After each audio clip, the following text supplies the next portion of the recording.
If you ever wanted to raise chickens but live in a suburban setting, then I have you covered. In this video, I'm going to be showing you all the basics to raising chickens in a suburban setting.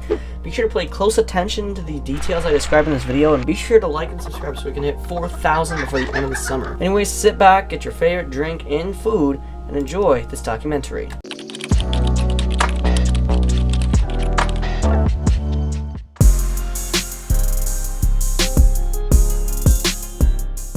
In this section, I will cover some relevant information about this subject matter. First of all, you will need a plan before going into this idea. You'll first want to know where in your yard these chickens will be located. I would recommend an area that is away from the streets and in an area that has access to both sun and shade. You'll want to make sure that if you have a garden, that your chickens are not near the garden, or if you're going to free range them in your backyard, make sure that your garden is locked off from your chickens. Now that you have a plan, you will need to make sure that raising chickens is legal in your town. In some suburbs, you'll need to ask permission first, and in others, chickens are just flat out banned. So now that you know that if you can even own chickens in your backyard, I think it's time to move on to even more relevant information.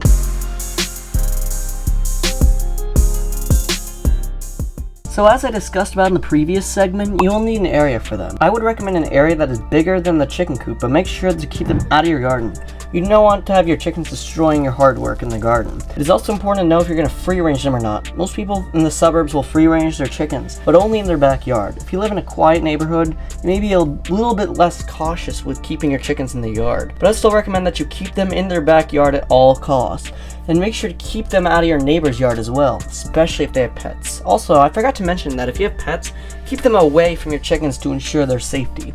In that case, you may want to reconsider free ranging them and consider fencing an area to ensure their safety. So now that you got their yard ready, now it's time to give them a place to stay. I live in the middle of nowhere, surrounded by forests on all corners. So I have to be a little bit more wary about predator issues. When it comes down to chickens, I have to worry about raccoons, foxes, coyotes, and similar predators. In the suburbs, you should be a little bit safer with buying a basic chicken coop, like from Tractor Supply or something similar. All that they need to have is a window, nesting boxes, an area for them to roost, and some ventilation to keep it cool in the summer. There are some add-ons you can add, like electricity or an area under the coop for them to hang out. Now, a general rule of thumb is to keep an area from protection for aerial predators somewhere in the yard, usually in the area where there is a ton of sun.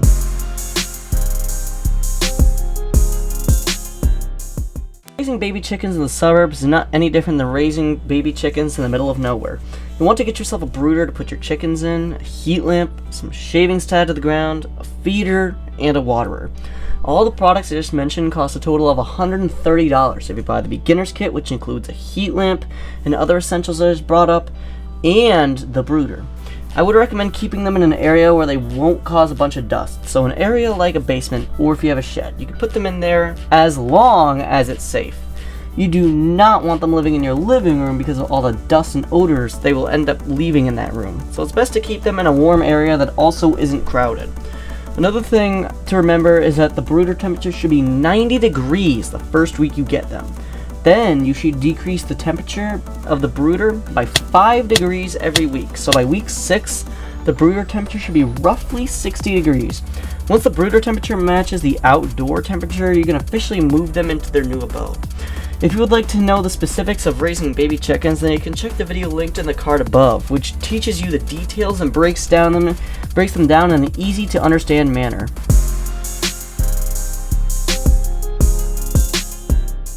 Once you move them outside, it is best to start counting down the days until they begin laying eggs. They usually begin laying eggs at roughly 18 weeks old. It is important to note the many signs that the chickens are about to lay eggs. For starters, you'll realize that just one day they become friendly for no apparent reason. They begin ducking down for you, which is a sign that egg laying is just around the corner. Usually these signs start roughly 3 weeks before they lay eggs. Their first few eggs will be way smaller than what they would usually be, but that's completely normal. If you have 2 eggs in the morning, then you may need to have 4 eggs to compensate for the lost eggs.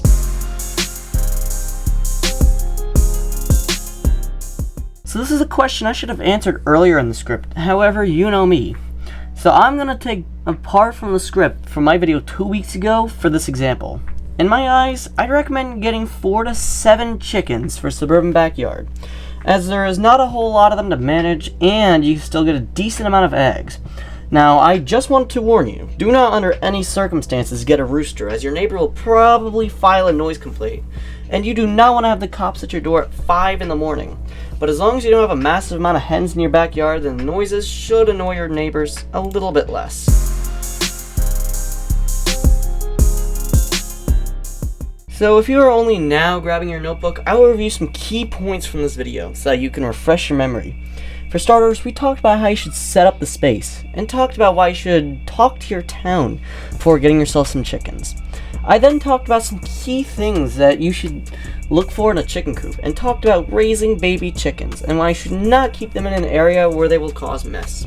Pursuing that, I discussed about chickens in your backyard, and covered information that isn't only relevant to people that just want to start a backyard chicken farm in the suburbs. And lastly, I talked about how many chickens you should buy, which, if you did not get into your notes, it was roughly 4 to 7 if you live in an average suburban backyard.